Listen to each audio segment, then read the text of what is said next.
অবস্থায় Adobe Photoshop CS6 এর যে পরিবর্তনগুলো আনতে হবে, প্রথমে ইনস্টল করার পর অ্যাডোব ফটোশপ CS6 এর আমরা কয়েকটি অপশন একটু পরিবর্তন করে নেব আমাদের কাজের সুবিধার্থে। যেমন আমরা প্রথমে ডবল ক্লিক করার পর দেখলাম একটি ডকুমেন্ট ওপেন হচ্ছে ট্যাবে। আমরা এটিকে কিভাবে ডিফল্ট অবস্থায় উইন্ডোয় পরিণত করতে পারি, সেক্ষেত্রে আমরা প্রথমে দেখিয়েছি Ctrl+K বা প্রিফারেন্স সেটিং এডিটে গিয়ে এবং এখান থেকে ইন্টারফেস এবং এখানে ওপেন ডকুমেন্ট অ্যাজ ট্যাব এই অপশনটি আমরা বন্ধ করব।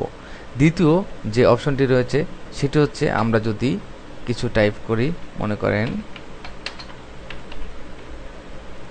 এটিকে আমরা সিলেক্ট করছি অথচ দেখতে পাচ্ছি না, আমরা অল্টার আরও একটি কপি করলাম,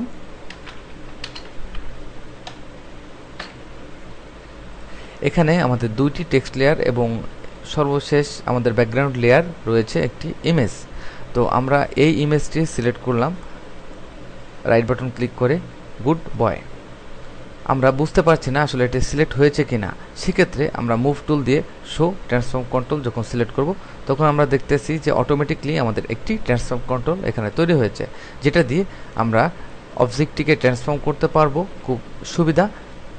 দ্বিতীয়ত আমরা আরেকটি সিলেক্ট করলে সাথে সাথে আমরা বুঝতে পারছি যে আসলে ব্যাড বয় আমাদের সিলেক্ট হয়েছে।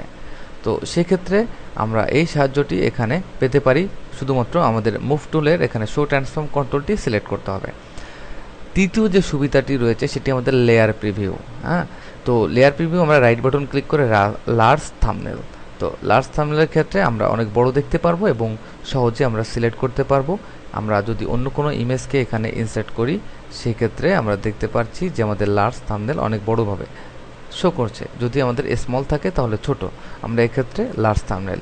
এই তিনটি অপশন আপাতত আমরা পরিবর্তন করে প্রথম অ্যাডোব ফটোশপ CS6 এ কাজ করা শুরু করি এবং এখন শুধু কাজই করতে থাকবো এবং দেখতে থাকবেন কিভাবে অ্যাডোব ফটোশপ CS6 দিয়ে সুন্দরভাবে কাজ করা সম্ভব।